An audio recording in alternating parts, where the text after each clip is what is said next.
Today we're recreating Wild West saloon food from the 1800s. This town ain't big enough for the two of us. Pew pew. Today's historic meal is inspired by the rough and tumble town of Dodge City, Kansas, and who better to show us around than the town's sheriff? Now, you may have heard the popular phrase, get out of Dodge, when referring to threatening situations, but today we're getting into Dodge. This place has a historic reputation of being a dangerous and lawless town. Now, during the first year of the town's establishment in 1872, it was an unorganized village lacking law enforcement structures. A documented 18 men died from gunshot wounds, and newspapers identified many men as being wounded. After 1873, there were strides to enact laws to bring order to town, but Dodge City's dangerous reputation continued in newspapers and other media. In fact, the long-running show Gunsmoke was about a U.S. Marshal fighting crime in Dodge City and was on the air for 20 years, solidifying the reputation. Today, we're recreating dishes that you would find in saloons from this historic time period. We've got son of a gun stew, beef jerky, ribeye steak, and of course, sarsaparilla. Well, I hope that the saloon door doesn't hit my ass on the way in. It's time for Meals of History! While Emily's getting into character, I want to let you know that this portion of today's video is sponsored by Riverbend Ranch. Now, to authentically recreate these cowboy dishes, I wanted to find beef that was raised how it used to be back in the day with no artificial growth hormones. So I was very excited when Riverbend Ranch reached out to sponsor this episode because they take care of their cattle, knowing that humane treatment of their animals is how we get the healthiest, most sustainable beef. They never use growth hormones to make their cattle grow faster. Instead, they spend their days on some of the most beautiful country on earth, romping on rangeland and roaming free in the high mountain meadows. Man, I never get to roam free in high mountain meadows. I want to go to Riverbend Ranch. And you can actually taste the difference. They've spent 3 decades perfecting their herd of Black Angus cattle with a major focus on quality, marbling, and tenderness, and those are really the 3 things you look for in a steak. Summer's coming up, so consider getting yourself a bundle to have the grill day of your dreams. Shoot me a text, I'll be there. I'll just smell it and come running. Check out their website to choose which premium beef bundle you want to try. Decide how often you'd like your box delivered, and you can update this at any time and save up to 10% with monthly deliveries. And then you can choose from a variety of add-ons to build your perfect box of premium Riverbend Ranch beef. Now I'm so psyched that all the beef we're cooking with today is from Riverbend Ranch, and I cannot wait to taste it. And lucky us, they're giving us a special offer. Go to riverbendranch.com/MK or click the link in the description below and use our code MK25 to get $25 off your first order. Thanks again to Riverbend Ranch for sponsoring that portion of today's video. Emily, you got your britches on yet? All right, yeah, you'll be hearing from me too. That guy did not want to get arrested. He certainly did not. He slapped me in the face. I saw that. That was crazy. And then you go, okay. Can I ask who you are? Oh, put her there. I'm Sheriff Wyatt Burp. Sheriff Burp. Of the Tennessee Burps. Tennessee Burp. I'm only familiar with the Kentucky Burps. Oh, don't talk to them. I certainly won't. I have a stupid question. You're the sheriff. That man just slapped you in the face. You seem to let him sort of walk free. Well, there's a few things that we just kind of don't bother with. I've generally heard about the lawlessness of Dodge City. I didn't know if that was an unfair stereotype. Yeah, like it's, if you wear white after Labor Day, no big deal. But But also, pistol whipping just for funsies. That's okay. Yeah, that does happen sometimes. It happens all the time. Wanton cruelty by the police force. Who would have thought? They took my gun again. Ah! Dang it! Sheriff Burp. Not more slaps for me. Okay. I hope you're hungry, because I was about to whip up a big pot of son of a gun stew. Ooh, that sounds fun. You're familiar with it? You've eaten it a lot? Nope, I mainly eat raw onions and loose vermin. Just the heads. I gotta ask, I'm not exactly familiar with what y'all do here, but is that to cure some sort of ailment you have? No, people don't like me and I have to go and hide in a bush for a while. Yeah, that adds up. Well, from what I understand, son of a gun stew, this is a really popular recipe here in Dodge City, Kansas. Typically, I know there's a lot of cattle that come in and around here, and so this uses, at least what the Kansas Historical Society said, everything from a young calf except for the hide and the horn. So that's what we got going on here. We got some lard going down in here. What sort of crimes are you dealing with, if I can ask? Oh, well, let's see. Murder. How many murders are going on? Oh, I'd say about 10 or 12. But okay. Is that a lot or a little for you? What do you mean, per season or per day? Let's say 10 to 12 murders per year. How many murders is too many murders? Oh, not per year. Oh, there's way more of those. Oh, God. Oh, no. 10 to 12 today. I have to ask, who pays your salary? Because if I were a taxpayer here in Dodge City, I don't know that I'd be too happy with the way that you're doing things around here. Well, forgive me for saying. No, it's all right. I kind of have a wealthy benefactor. Who's that? The widow Abeline. I hate the way that you lick your lips when you say the widow Abeline. She's 80 years old and I love her so much. I'm so happy for you. She's got a limp. Maybe she was born with it. Maybe it was Abeline. But you know what's funny is I did this makeup. Can you tell? I love the Sharpie. Can you tell? It's not a Sharpie, it's eyeshadow. I wanted to get some comments from maybe some drag kings, if there are, like, there's gotta be drag kings who like this stuff. Tons. Tell me how I'm doing. Is this good? Do you have any notes? Could I have gone harder, not softer, whatever? I think it's awesome. I've scared everyone here. 100%. Yeah, that's normally you. So that's People about the thought makeup. a bogey was in the building. Oh my God. They were like, ah! It was like... I've always heard of Dodge City as being like the most dangerous, lawless town where revolvers were the only law, with all due respect to Sheriff Foker over here.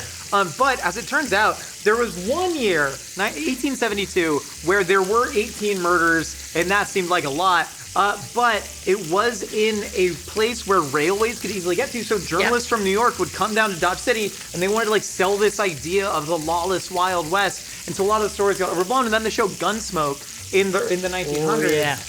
That is what got people to really think Dodge City was that lawless, because Tombstone as well. But they did hire a sheriff in the mid 1870s, like 1876, that really came in, and there were only 1 to 2 murders per year. But the story of Dodge City had already been written. Right. Well, they didn't mention me. I was actually the first. You were the first sheriff. Oh yeah, I am sheriff. I'm so sorry. Sometimes the timeline is rough. I've seen some on Reddit. They were like, "Where does he exist in the timeline?" Are they inside of the place where they're supposed to be, or is it just a character who sees the place as it's supposed to be? And I choose that. Having never seen Doctor Who, I'd like to say that I'm like Doctor Who. Oh. Yeah, I like that. You just kind of appear and blend in. Sexy, British, and gender agnostic. Ow! Fuck! Oh my Jeez, God. and right! Son of a gun! Son of a gun! I said it! Son of a gun stew! So, son of a gun stew. Ooh, maybe I can make people think I'm arresting somebody. Do it. Yeah, Say yeah. ow again. Ow! Yeah, that's what you get for kissing my girl Abeline. Son of a gun stew. It had literally everything in it, and there's actually fascinating history behind it. It was generally freed black slaves after the Civil War, because remember, this is coming in only about 7 years after the Civil War had ended, who basically took all of the stuff that army regiments would typically have, and they went and they worked as ranch hands, and they started cooking up stews with basically whatever they had on them that were typically in a Union soldier's diet. So son of a gun stew became a popular ranch hand dish, mostly because of freed black Americans at that time. So that's what we're trying to recreate here. Sweating down these onions with the salt pork. I also read that their army, or the beef military chuck in there. reservation where the soldiers would be in this area, they made the first saloon a couple miles away from it, so they could get drunk and not get in trouble. And the first Which saloon, is great. the first saloon in Dodge, it was known as the Long Branch Saloon. As the legend goes, nobody knows that this is fully documented. It was Union soldiers made a bet with local townspeople on a game of baseball, because baseball was invented in Civil War camps. What? Yeah, that's where baseball was invented. And they were like, whoever loses this game of baseball has to build a saloon. And that is an insane wager. And apparently the soldiers lost. And so they built the Long Branch Saloon that was eventually bought by a businessman. Yeah. That's embarrassing. But that's what we're sort of talking about here, is the type of food that would have been served at the Long Branch Saloon, famously in Dodge. Because there was so much beef. We got all this lovely beef product going in here. There was a bar that I went to when I lived in New York, and I know it's so annoying anytime someone starts that. I lived in New York. But when I lived in New York, take it in, I did live there. Anyway, there was a bar there called, I think it's McSorley's. McSorley's, the oldest bar in America. Yeah, and it's like sawdust on the ground, and there's just 2 beers, a light beer and a dark beer. And the menu, there's like some snacks or whatever, but they have an onion sandwich. Yeah. And I'm like, is it just onions with 2 pieces of bread? Like, what is an onion sandwich? Do they put butter on it? I don't know. I didn't eat that shit. Sorry. No, but I hate onions. Those were... I mainly eat raw onions and loose vermin. We know about the murders that have happened in Dodge. What are the crimes you deal with? All right. Let me look at my notes real quick. Just gotta pull up the police log line. Here's the blotter. You're the stand-up. All right, I'm having a hard time remembering all these, so shall I just read some? Yeah, read me from your list of crimes, Sheriff Burp. Kissing a turtle on the Sabbath. Eating a... I don't know. Jumping up and slapping branches so hard all the leaves fall off the tree. Don't do it. We need those leaves. Eating a man's food when he doesn't eat fast enough. Don't you hate that? It's like, what are you doing? It's already cold. Give me that. Yeah, I think you should be allowed to. Yeah, you should be able to. I kind of love that you're able to convey your own sense of morality within these laws. Thank you. Yeah, I make it up. We got the beef livers. I'm gonna give this one nice little brown. Are you gonna do some gambling while you're here? I thought about it, you know? I like to play video poker. Video poker. That sounds like a good made-up thing. It's a fun. Well, if you're around later, you could play a game of mole or smallpox. I think you and I. We get a guy, we get a little telescope, and then we look at a guy. We go, take off your shirt, and we go, should we let him in? Okay, then we let him in. So the odds on roulette are roughly 50-50. What are the odds on mole or smallpox? How often does smallpox? You'd be surprised I don't how want to be 50-50 it really is. Remind you of Abilene, huh? Is that a titty that you're saying? Is you saying it's a titty? I was sort of leaving it open to interpretation. I think it's got to be a titty, or else what is it? I don't know. It could be her tongue. It could be, you know. It could be. Why are old women suddenly have huge tongues? Have you ever felt this? Feel it. I hate it. We're gonna eat it. All right. We're gonna pop that. We're gonna pop that in the water. We're gonna let this whole beef tongue. I love cooking beef tongue. You gotta let this boil for like 2-3 hours. Then no, you're gonna listen to the Sheriff Burp. Then we're gonna take the beef tongue out, and we're actually going to rip off the membrane along with all of the actual taste buds, because that's what you were feeling with your hand, and then we get to chop up the tongue meats. What did the people on Last Meals get to eat? I'm on this side now. Yes, you are. I want you to see both sides of the sideburns that I did. I genuinely think it looks Do they really good. look similar at all? Yeah, they're like somewhat symmetrical. All right, cool. As I said, many ranchers moved to Dodge City looking to unearth a fortune. And hey, you too can potentially unearth a fortune because we're giving away $50,000 for a golden tee of mythicality. Go to mythical.com, buy your golden t-shirt for a chance to win. And hey, if you don't win, you could always gamble with me on how far can this old lady spit.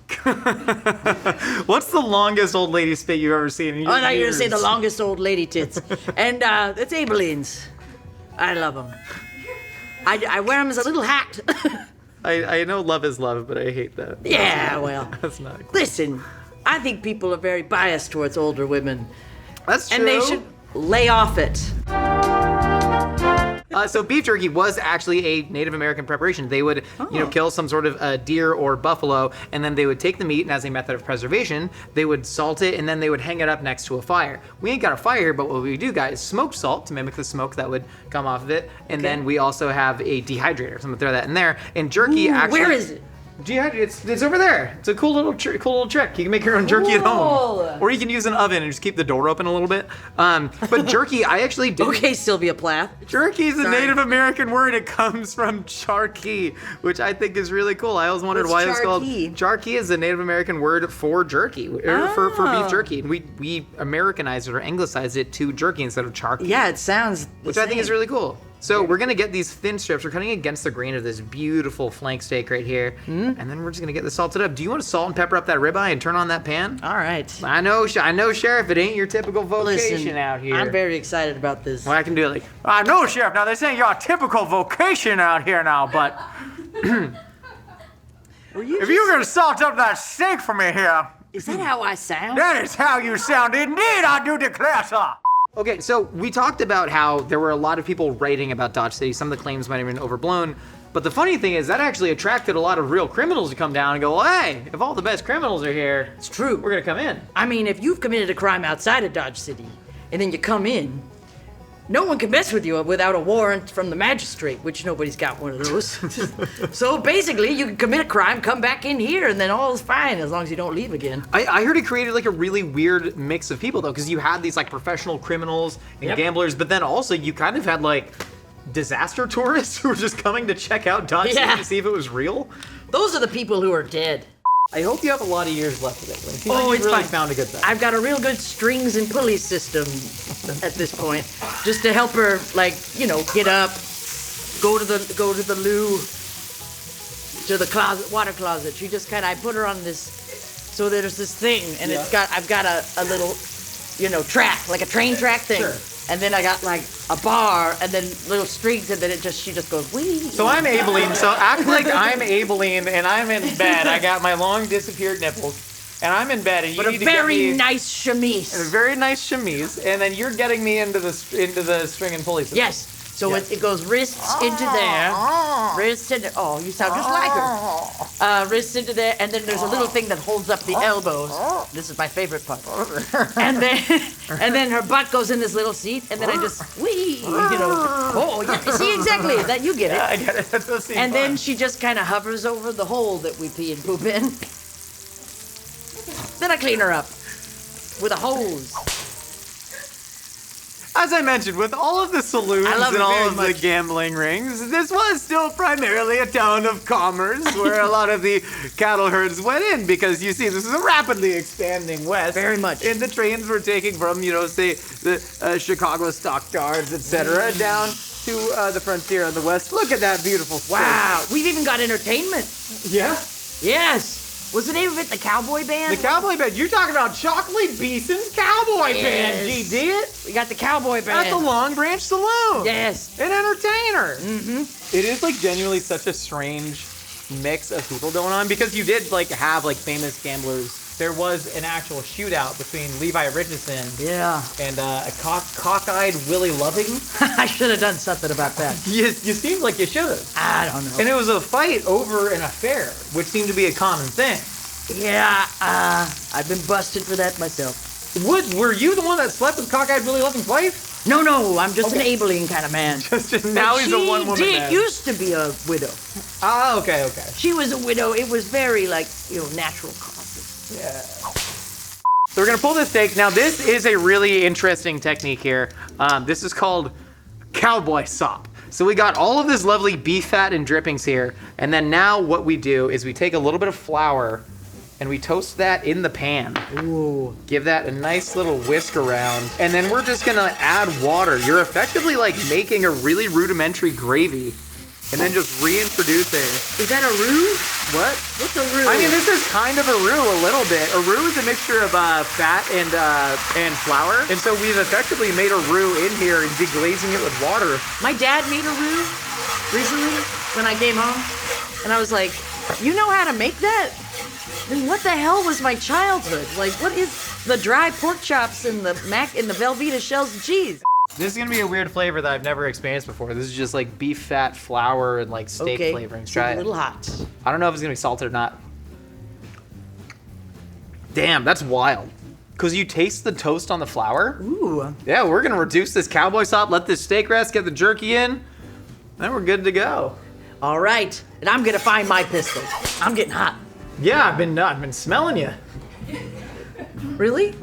No, not Emily, the Sheriff Burt. I'm scared that I smell something. Oh my God, no, I didn't know that was a thing. I didn't know that was thought about. Are you guys ever around somebody whose breath is crazy? Is mine? No, never. Sure? No. Okay, no. But anyway, yeah. Oh, the tag. Don't show the tag. This is from the 1800s. Oh no. I think they know. We're not gonna send this back. I don't know. Anyway, authentic. I have about a quart of water here in this pot because we're making the Old West's favorite soft drink. That's right, Sheriff Burt. We're making sarsaparilla. Oh, the Burps know a lot about this. Yeehaw! So I'm gonna add a whole lot of sugar to all that water. Good and then, Lord, that's a lot of sugar. Listen, do you want your syphilis cured or not, Sheriff? Oh, I definitely want it cured. Because this is why people drink sarsaparilla. They thought it cured it? This is before the invention of antibiotics, and so your only hope at curing any disease was various roots. And sarsaparilla is indeed, well, not a root, but it's a vine, and so we have dried the sarsaparilla vine. Get that smell. Ooh, that's nice. It almost smells a little bit like root beer, right? Yes, absolutely. So root beer was typically made with you just get sassafras. A bunch of sticks for the rest Yeah, no, this is birch. So sarsaparilla, it does grow natively in the U.S., but it's more common elsewhere. God bless you, Sheriff. And So typically, sarsaparilla is made with sarsaparilla root, but also birch oil was used. And I grew up drinking birch beer from good old Eastern Pennsylvania. So this is some birch wood that we're also. Was it like a ginger beer thing where there was no booze? Yeah, in it? no booze in it. No booze. Oh, okay. Like a root beer. So sarsaparilla is a cousin of root beer. Hang Some on, people you think keep kind it's of the same bringing the thing. sticks to me, and I don't get to Smell your sticks, damn it, jeez. All I right. don't like that. So we're just gonna infuse all of the sarsaparilla vine in there along with the dried birch, and this was something that was kind of like one of the only non-alcoholic beverages, along with, you know, various teas and lemonades sometimes served at the Long Branch Saloon. Don't you think if you put that much sugar in anything, it would taste good? Like, let's go get a handful of grass. Like, legitimately, yes. But this also would have been a time Like, when, why would you be like, I don't know, here's some old mulch that dried up. yeah, like Put it in legitimately, there. you could make grass-flavored soda with that much sugar and it probably would taste good. So we're gonna let this come to a boil. We're gonna shut it off. We're gonna let this steep in all that delicious sarsaparilla vine right there. And then we're gonna strain it off. We got a lovely beverage to go with our meal at the Long Branch Saloon. Was that good? Well now, Sheriff Burp, I reckon we got ourselves a mighty fine assortment of victuals in front. I'm sorry, I gotta stop doing that. No, it's really good. I loved the energy. We got all of the foods. We have the cowboy steak with our cowboy sop, and again, meat back then likely would have been cooked closer to medium well or well because of diseases that we want to avoid. We got our son of a gun stew over here. We got our big old glasses of sarsaparilla chilled. They would actually ship ice down from Colorado or take it in the train from Colorado down to the saloon, so they would have had cold beverages. And then we have a bunch of other cowboy staples. They would have been eating peanuts. The bacon was very, very common because it was salted and preserved. And then we got this mighty fine beef jerky that we made. Here, get yourself some. Wow. Ooh, it's real crunchy. So hard. And then if you want some bread, good old-fashioned hardtack. And there's cheese. I'm glad it's cheese, right? It's not cantaloupe. No, they want Or honeydew? Which one is which? then. I don't know, but I'm always sad when it's not cheese. They must have really shit a brick when Townhouse crackers came out. Oh. You know, they're like, oh, no more This is hardtack. amazing. Yeah? Let me try it. Oh, man. I got a question. They ate so many hard foods back then, but the dental care was so poor. I put like 30 grand into this mouth of dental work and I can barely get through this beef jerky. I would have been screwed in this time period because I knocked out my teeth when I was 14. Yeah, those would have been You gone. can't fix that. No, they would have just taken like pieces of elephant ivory and shoved them But in how your do you mouth. hold them in? Look at this son of a gun stew. So all that shredded meat in there, that was the tongue that you saw. You know, I ate some tongue when we did the Abraham Lincoln episode. Yeah, did you enjoy it? I did, but you even put it in Jello. Do you remember that? I remember the jellied beef tongue. That And was I so remember good. going, it was like our second episode or something. It really was. I remember going, don't complain. This is a really cool opportunity. Eat the eat the tongue. Eat the tongue. Like, I really want to keep doing these episodes. And then 5 years later, here we are. I like how big the spoon is. It makes me feel like a tiny, tiny man. I had to put a scarf in here because the thing is, the boobs fill out any shirt. You can throw any shirt at me and I'll fill it out. But the neck, huge. So I stuffed a scarf in here to try to make it tighter on my neck. I love how anything you say is kind of the most crass way to say that. You know what I mean? You throw any shirt at me, my boobs will fill it. I'll fill it out. You show me shirt, I'll fill it out. This stew is really, really lovely. That's awesome. There's no herbs, there's no seasonings, it's salt and pepper, but all of that pure beefy essence in there. I just ate a sweetbread. You got a sweetbread? Whoa. Let me dig through your bowl. What's a sweetbread? Thymus gland of a young calf. My favorite. Try that. You see that kind of like white little God. thing? Try it for me, please, Emily. If you want to work in this town again, you I eat the know, weird thing. it's happening again. No, this is genuinely one of my favorite foods on the planet. No. Okay. Do you know what I'm telling myself? Nah. That it's a dumpling from Cracker Barrel. Because that's the vibe. Because that just like my tongue, there's nothing to chew. It just goes right through it. Yeah, I love it. Whoa, look at that. Is that appetizing for you, audience? Shockingly, yum. for me, I see that and I Look, it's like a little face. get moister than an oyster. There's his Speaking of nose, which, little eyes. I'm gonna eat him. this stew is genuinely one of the most surprising tastes that I've had. It's We're gonna really show- 'cause good. It's so good, and there's so few ingredients. Just the pure essence of multiple parts of beef. That shreddy tongue, I haven't had like proper shredded Shreddy tongue. That's a really good band name. I know, right? I love how the band that we were talking about is just called the Cowboy Band. They were like, I don't care. When you're the first band, you can really just call yourself anything. Like, There we're a is band of cowboys. Cowboy Did you know that there's one called The Band? No. You don't know about The Band? No. Eat your cowboy steak. Y'all, the comments are about to pop off. What's the band? I can't sing it because of copyright. Can you do the whole burr as I like sing it? You know what I mean? When you have the numbers and the little cross and it goes burr. When we like swear too much. Oh, yeah. Yeah. Burr. You replace it with my. Does anyone know what I'm talking about? Yeah. I just have to keep doing it so that do you guys cut and it's just okay. You're saying that's the band song. No. The band song goes No, I'm gonna sing the song by the band. And they're gonna. But while I sing the copyrighted song, go to Okay, cool. Does anyone know what I'm talking about? I gave you some of the cowboy sop. Wipe it in the sop. Ooh, I want more sop. Well, get more sop in there. Oh, I'm gonna lose my chunk. Listen, I know everybody's teeth was rotting out of their skulls and everybody had syphilis and everyone was getting murdered. Other than that, though, this is a pretty good way to live. Ooh. Bacon. Every cowboy. Dang. Pocket full of bacon. It's like sweet. We haven't tried a sarsaparilla yet. Oh, stick juice of the sticks. Here, eat this crummy. Oh, let me drink some stick juice. Yum, yum.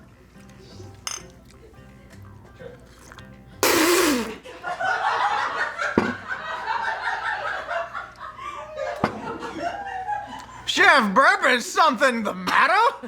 That's horrible. You know, when I'm at the bar, or the saloon, rather, I like to do some more gambling. I'm a chance-taking man. Well, listen, if there's the mole or that thing it was earlier today. We missed it. But later, we're gonna watch the snake racing. And, well, we didn't really think it through. It's kind of a dangerous game because I don't know if you know that we make a track. They don't really like staying on the track, and then also they can get over it because the wall's kind of shallow. So it's a